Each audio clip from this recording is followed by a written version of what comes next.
If we can get Marilyn to sit down and quit talking.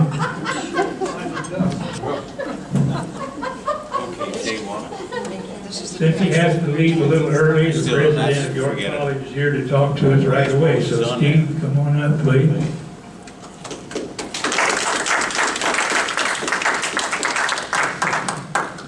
Thank you. It's so exciting to have all you guys back on campus. You know, every time we do this, it brings back a lot of nostalgia for us because we are connected through the history of this school. As you know, last year we kind of wrapped up celebrating 125 years of existence at York College, which is a huge milestone for any college, especially in this day and age. York College is still very small. We've got about 400 students. We're going to have a few more than that this year. But it's a struggle for a private church-related college anywhere right now because of all the federal regulations. Maybe you know about some of them, maybe you don't, but it really impacts us on a regular basis. We want you to know, though, that the legacy of York College continues. It is very, very strong. We have in the last 2 years, we've really got some accolades, and sometimes we wonder how we got them, but we are listed among the top 25 colleges in the amount of student loans that kids get. By that I mean our kids get fewer amounts of student loans than most colleges. Our tuition is among the lowest for private schools in the nation. This last year, to help students out, we started giving away free textbooks to help them with their studies because we found out kids were saving money by not buying textbooks and their grade performance was going down. We were listed in the top 10 of athletic programs in the United States among Christian colleges. And this last year we had 4 of our teams, out of a student body of 400, we had 4 of our teams go to national tournaments. Basketball came in 8th in the nation and made the Elite 8. Our wrestling team was 14th, I believe, in the nation. Our baseball team ended up 17th in the nation, went to the regional playoffs. And track and field, as they always do, went to the national, some of the kids went to the national tournament. It's just exciting for us to see that level of success. But of course, the main thing that we really think is important here is the mission, which is transforming lives. And that's what we strive for. It's a little different with kids today than it used to be. We see this a lot. Students are a lot different than they were when you were going to school, when I was going to school back in 1900, none of your business. You know, we had a different approach to life, and we appreciated things a lot more. Kids are a little different these days, and as they come to us, we find that a lot of them, even kids that come from Christian families, don't have the spiritual or religious underpinnings that a lot of us had when we went to college. So it makes our job a little bit different, and in some ways harder, but in other ways, I think, in some ways better. We approach students today, for example, kids that come to us without much of a background, we really emphasize character on this campus.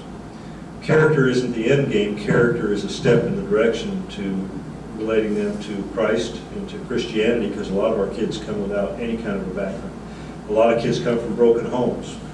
We encourage now, as you noticed when you were here, we encourage families to take part in activities. You'll see kids running around this campus all the time, little kids.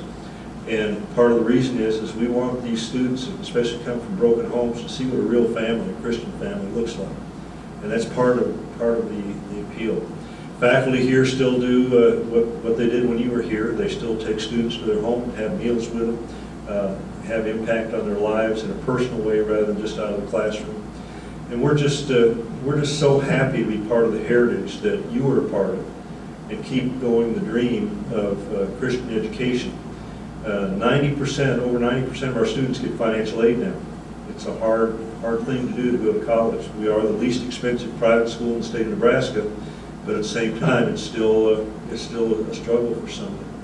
I don't know where you came from when you came to college, but one of the things that's unique about York College now, a couple of things that are unique. One is that we are the only school in Nebraska that has such a large out-of-state enrollment. 70% of our kids come from outside of Nebraska. And so our second state, we have Nebraska is our first state. 30% of our kids come from Nebraska.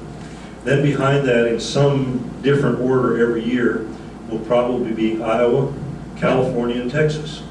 And we get a lot of students from those other states because of our athletic programs and the fact that we have a national reputation in basketball and baseball. A lot of kids want to come here to play sports. The other thing that's very different, and we're the only school in Nebraska that has this record, that 40% of our students are minority. That's a huge difference. I think the University of Nebraska is 8% minority, and by far have the highest ratio of students from ethnic minorities. That's a blessing to us. One time that wasn't true in a lot of colleges. York College back in the 50s, when the Church of Christ took it over, we were the first Church of Christ school that had an integrated student body.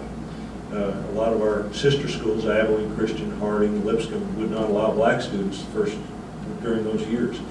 But our first student body had a gentleman, I believe he was from California, who was a black student. That has continued, and we are, for that reason, one of the most diverse campuses in the state of Nebraska.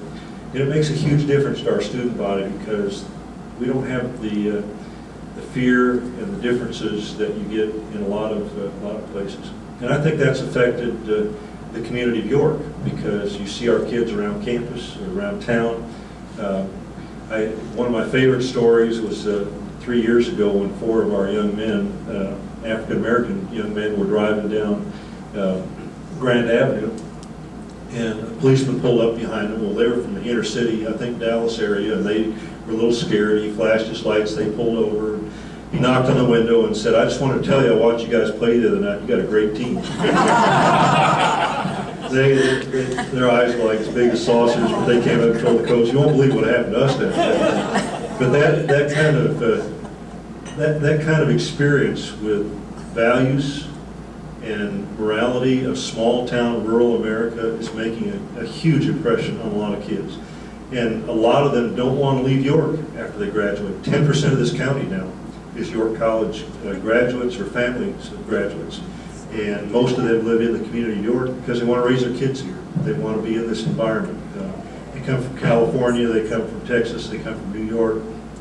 But after they experience this, they realize there's something special in this part of the world and in the Midwest values that you find here.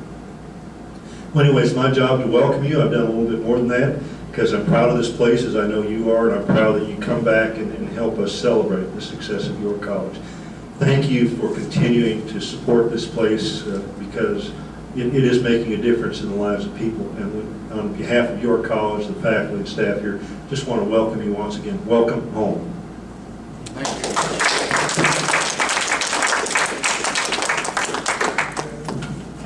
Thank you, Steve. I was interested in, you said that athletic program rated in the top 10 in the nation for small colleges, and I remember when I was playing football here, we'd be lucky if we were top 10 in Nebraska. And also, one of the things I remembered is talking about kids being different is that, maybe some of you remember this, the first television set ever brought to the campus here at York College was in January of 1953. They brought it in and put it in the dining room so that we could watch the inauguration of President Eisenhower. Oh, wow. And then they put the TV up in the lounge in the girls' dorm after we watched the inauguration. So it is different. Thank you, Steve. Let us pray.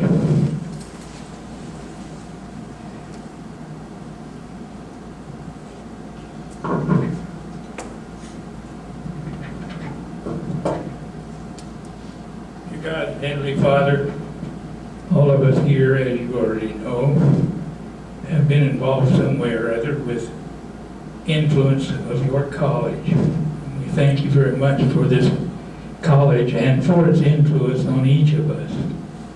We thank you that we are able to gather here again this year, even though each year we grow smaller in number. And we thank you for the blessings we have enjoyed throughout our lives, and also for the strength to see us through the bad times. Thank you, God, for this meal and for those who have prepared it for us. And please bless us now as we enjoy this meal together. Amen. Now, I want to say one more thing since you brought up Eisenhower. We are connected in a very strong way with Mary Eisenhower, who's the granddaughter of Ike. She spoke at our graduation this year, has a real heart for veterans. But it's really neat. We took a bunch of kids down to the museum last Thursday, and Mary took us through the museum and explained all the things about Mamie. And you know, to these kids, it's a different world. He's the first president I remember, but most of our students, they didn't have that relationship. So, you know, it's really neat for them to see the World War II stuff and then also go through the museum and see his presidency. So we're very closely tied to Mary anyway. And it's really interesting because the predecessor of York College was Lane College in Lecompton, right? Mm-hmm. Her grandparents, Dwight's mom and dad, were married. They met and married at Lane College. So there's been a connection with the Eisenhowers that goes back quite a ways. So since you mentioned that, I just had to point it out. And she has a degree from York College now, too. Yeah, we gave her an honorary doctorate this year, so she's an alumni. Yeah, so you guys have that to brag about. Steve, did you know that we had, when we were here in the 50s, late 40s, we had Patrick Pia here from Africa. So we had a black man on campus then. I don't think it's ever been an issue here. Oh. But at some schools, He you know, was in the wonderful. South, it was a huge deal. So I don't ever remember the Negroes were any different than the rest of us. Well, it's certainly true here now. You know, Well, I'm I proud of know. that because it's not that way still. Obviously, what's going on in the world today is different in a lot of places. So, anyway, thank you all. Thank you.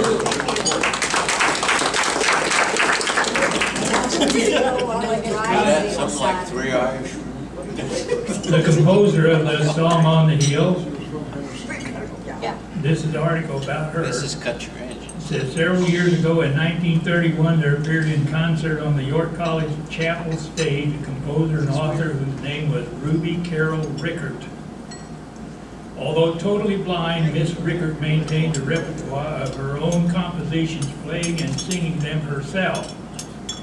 At this concert, which she gave for York College students, she presented to them a song which she had written and dedicated to York, knowing their lack at the time of a college song, and called it On the Hill of the Rising Sun. After her solo rendition of this number, the student body rose en masse and cheered for several minutes. Since that time, few persons on the campus have known of her whereabouts and her activities, but recently in the national news magazine Pathfinder, there appeared in the religion section an article which told the story of Reverend John Jurek, a blind minister who had a church in Manhattan, and of his wife, the former Miss Rickert. This article told of their meeting and marriage at the University of Kansas, where he was a law student. So that's the background of our college song, On the Hill of the Rising Sun. And now if you will please stand, we will try to sing it. Oh, boy.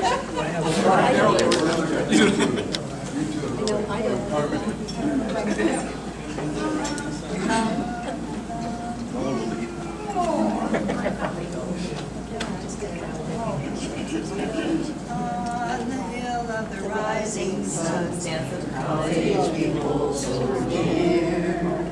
Broad and deep is our loyalty, broad and firm is our faith sincere.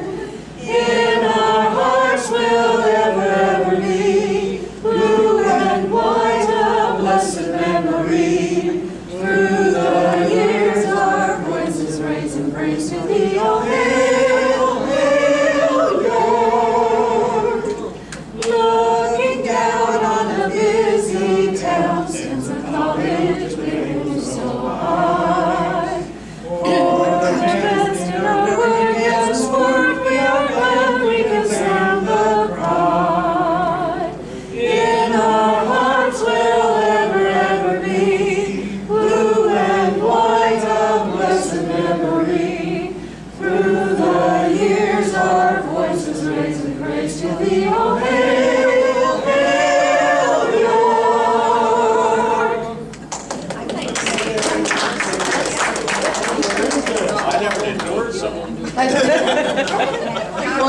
you, I knew Dean. the two. I just Nice didn't know where it was.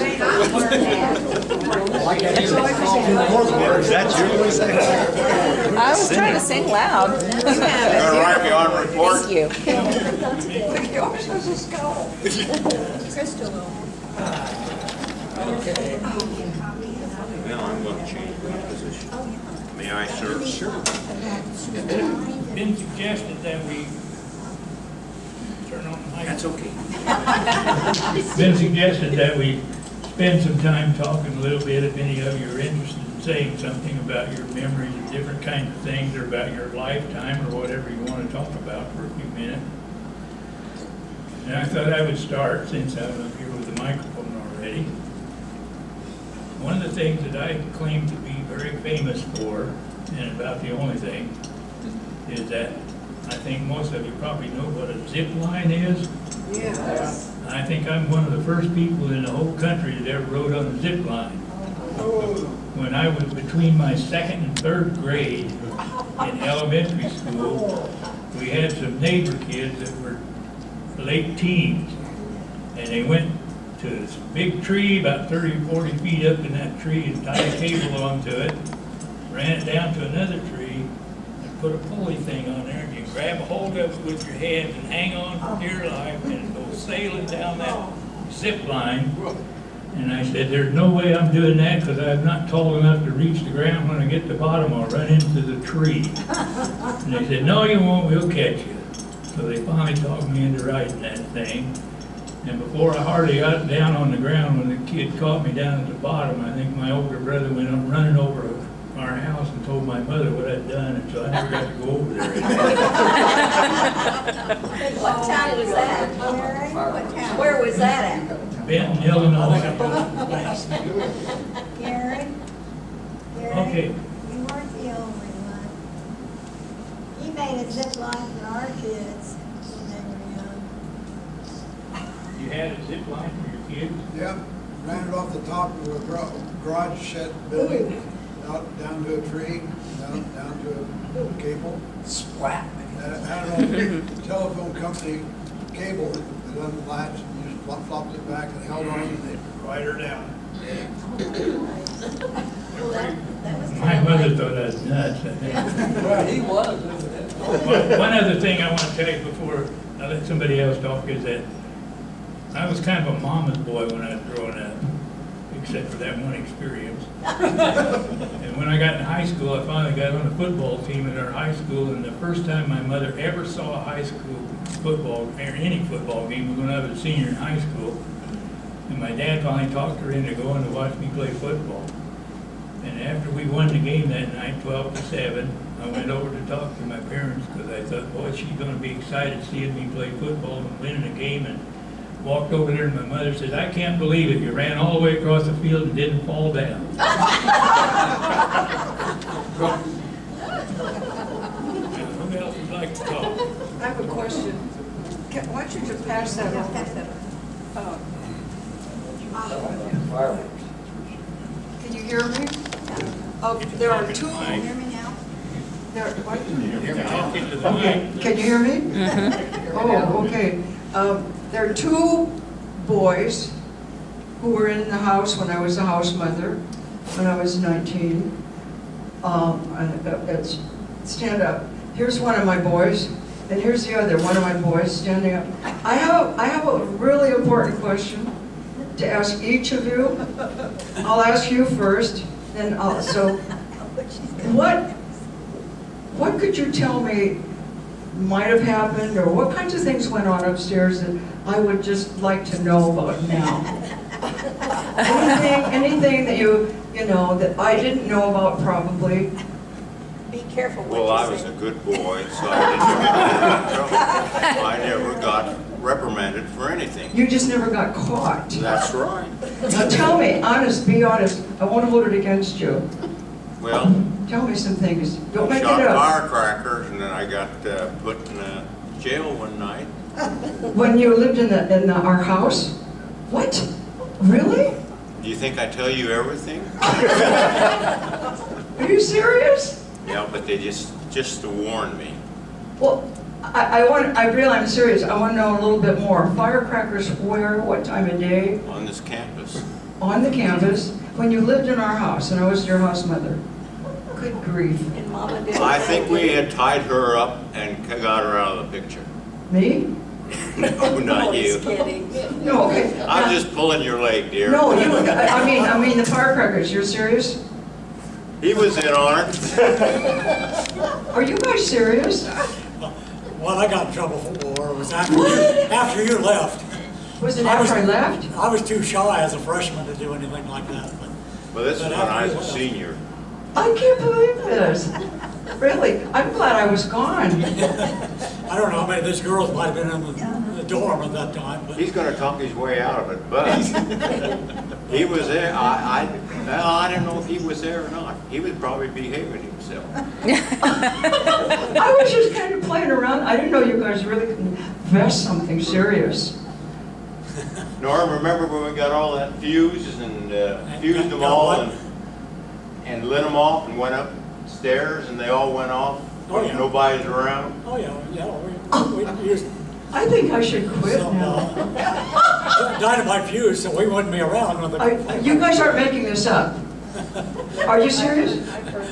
I'm not making anything up. Oh, I'm But this was glad. after you left, so you weren't involved in this. Oh my gosh. Norm Wow, that Allen. was interesting. Norm Allen and myself, Norm was in the choir. He got kicked out, suspended from the choir. I was on the basketball team, and I got suspended from the basketball team.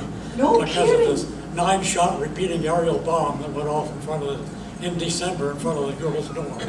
Oh my gosh. I think when Denny and I left, you guys fell apart. Well, that was We had no interesting. supervision after that. Mama was Okay, that there was to take care of interesting. This was not planned, I'm serious. Thank you, thank you, thank you, thank you. I thought you were a real good guy. Oh my gosh. As most of you know, I'm a scoutmaster and still currently am, but in the 50 years that I've been a scout leader, I attend the national jamborees every 4 years. And this year was the 41st year I've taken my troop to scout camp for a week. But anyway, I ride the zip line constantly. And every year at scout camp I ride the zip line, but every 4 years at national I've ridden the zip line. And in 2013 at the Becknell Summit, the new scout ranch in West Virginia, the zip line is 1,200-foot line. And it goes 100 foot over the lake, and then you land on a platform on the other side. So that's pretty neat. But, you know, Ramon and I just got back from Guatemala at our son's wedding, and my family went to a zip line. They called the Extreme, and we hiked for about 45 minutes to get to the top of this mountain, and we rode 8 zip lines back down. The longest was about 500 feet, and the shortest one was about 250 feet. This was in the So- jungle, in the jungle. And then in the jungle, right? And you guys with your dynamite fuse, I think I've told you before about setting the boards against the library and repeating rockets and dynamite fuse, and they land up on the Middlebrook Hall on the thunders. We were always back in the dorm before they ever went off. I used to work on the Bridge County game, York County Bridge A lot of game. people haven't got time for myself. Now, what is the motto of Boy Scouts? Be truthful.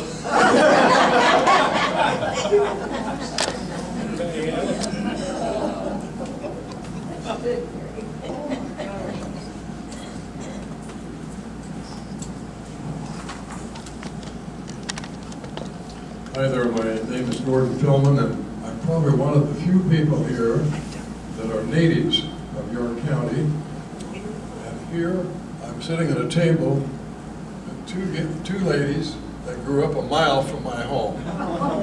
They were the walk-up sisters. So it's kind of quite a reunion, and her husband, Pastor Bill.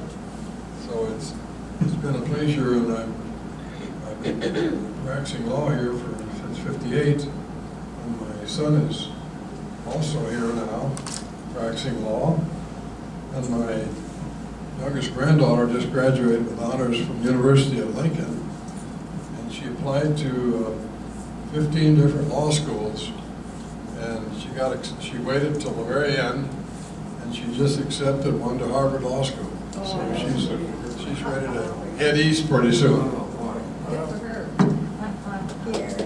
Very good.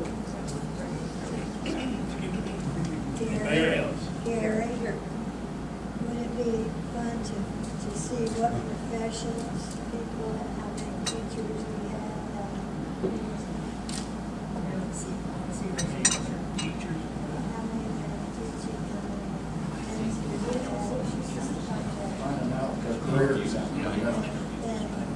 How many of you, my question is, to decide how many people did different kinds of things with their career. So how many of you have been teachers? How many of you have been ministers?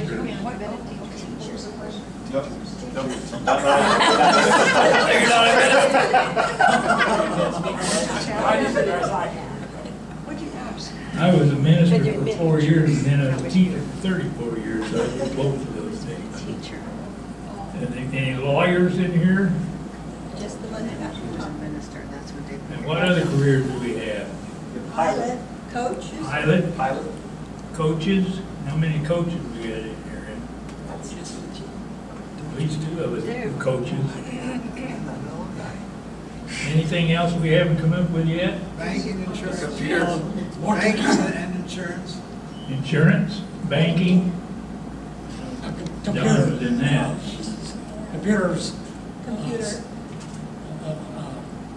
Software engineer. Computer software engineer. From the beginning. Wow. Maxine was in the finance department of the city of Greeley, Colorado for 28 years. Mine was at Boeing. I don't know anything about airplanes. Okay, wide variety of occupations. I've been asked to read a little article for you about a man who attended York College once upon a time. I assume a long time ago, because he is about 104 years old. No, 101. 101? Okay. Frank Winter, a 101-year-old Park Township resident, has been honored by the Chicago Museum of Science and Industry. Winter is part of an exhibit focusing on centenarians from across the United States, and he has taken it all in stride. According to his wife Darlene, he was very nonchalant when the museum approached him about the honor, but I thought it was a great big deal, she said. But he didn't object to going to see the exhibit. He's one of 5 persons in the exhibit who are still active members of their community. He was recognized for his athleticism in the National Senior Games, also known as the National Senior Olympics. At the 2015 National Senior Games, which were held in St. Paul, Minnesota, he distinguished himself by winning gold medals in the shot put, discus, javelin, 50-meter dash, and 100-meter dash. He set new records in the shot put and discus for men in the 100 to 104-year-old category. He also set a new record in completing the 100-yard dash. He was the first man over the age of 100 to complete the 100-meter dash. Oh. He previously has earned a gold medal in the hammer throw. He is now qualified to participate in the World Senior Game. The exhibit at Chicago Museum, planned to be up at 7 to 10 years, included his photo and an auditory message from him.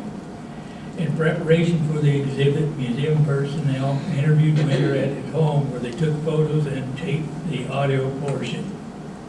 10 members of his family recently traveled to see the exhibit in its final state. Everything worked out well, said Darlene. Yeah, they took a white limousine and took the whole family to Chicago. So that, but she wrote and said they wouldn't be able to come to York College reunion. They're too old. We didn't furnish him a white limousine. We didn't have competition for it. Anybody else want to say something? If not, I think Marilyn was going to sing a song, maybe? Didn't you have some announcements about the memorial? Oh, well, I will in a minute. Okay.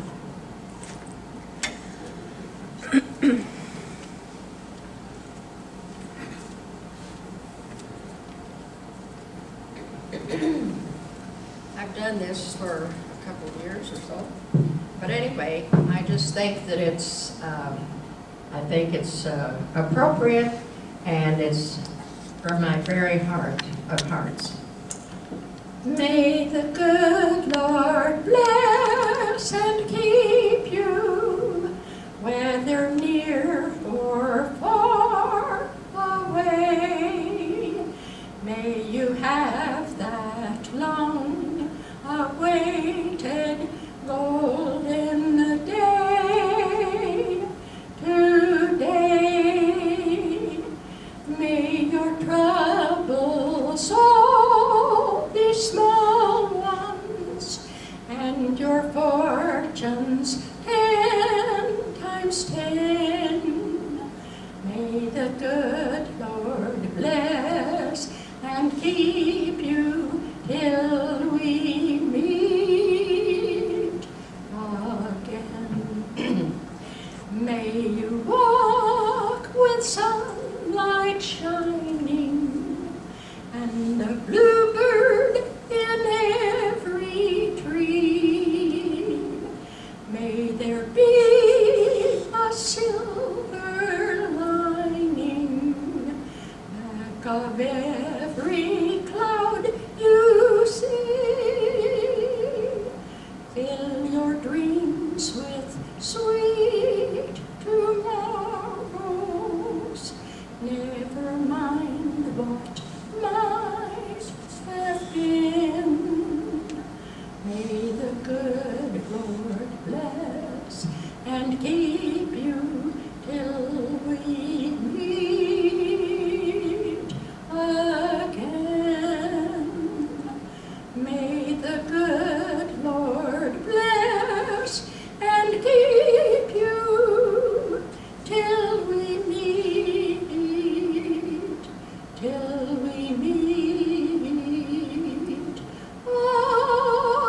again.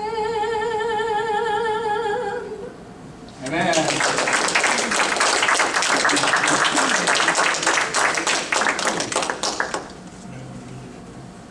I'll read it.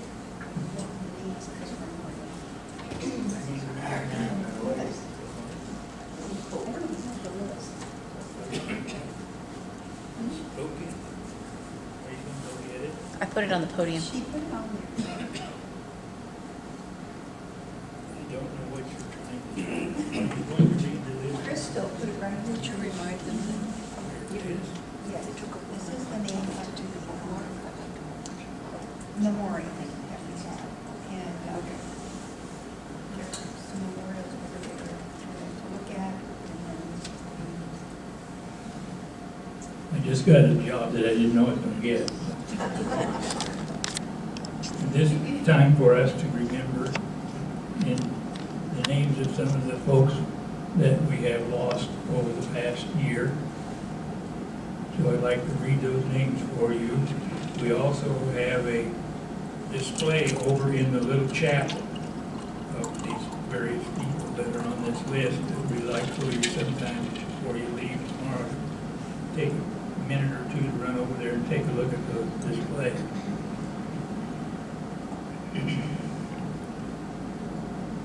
Lawrence James, 1947 was his year to graduate.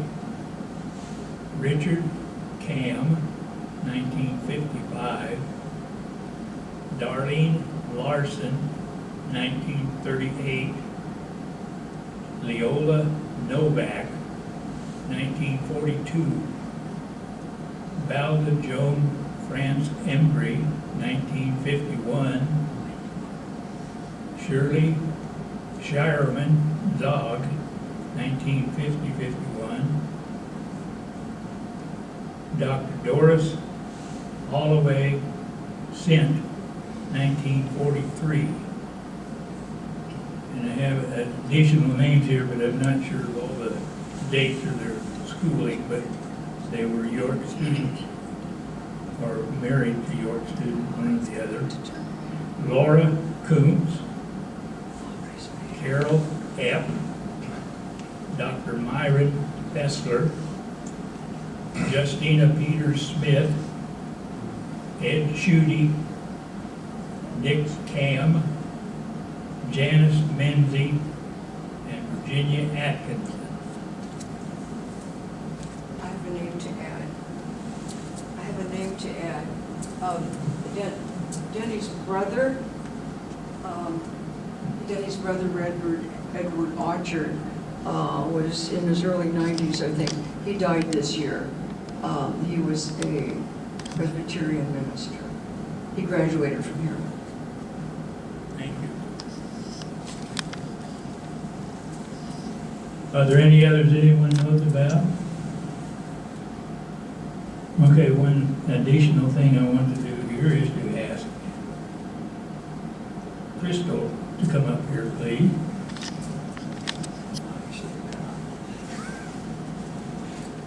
Maxine and my name is on here to be an organizer of this thing this year, but it actually wouldn't have happened without Crystal, so we'd like to thank her. So give her a big round of applause.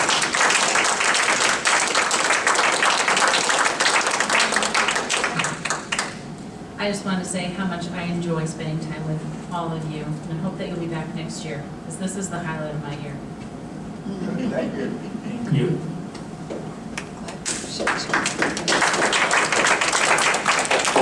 Eddie, you want to say a little prayer to get us out of here, please?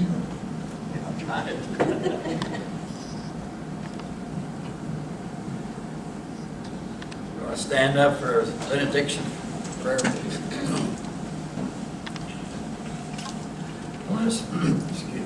Let us pray. Oh, our Heavenly Father, how awesome you are. How magnificent is your name in all the earth.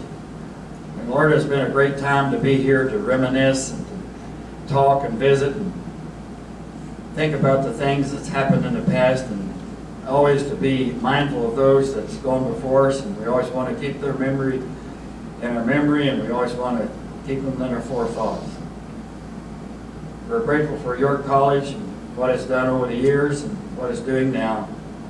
And just pray that you be with York College and the faculty and the administration, and that it would continue and would have the support that it needs to transform lives and send young people out into the world that would be better people for the world and be able to do things and bring honor and glory to your name.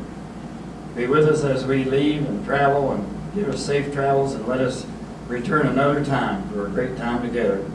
Thank you and forgive us. In Jesus' name, amen. Would you guys like to do a group photo before we disperse? How about we go right against that far wall right over here, and we'll do a group photo.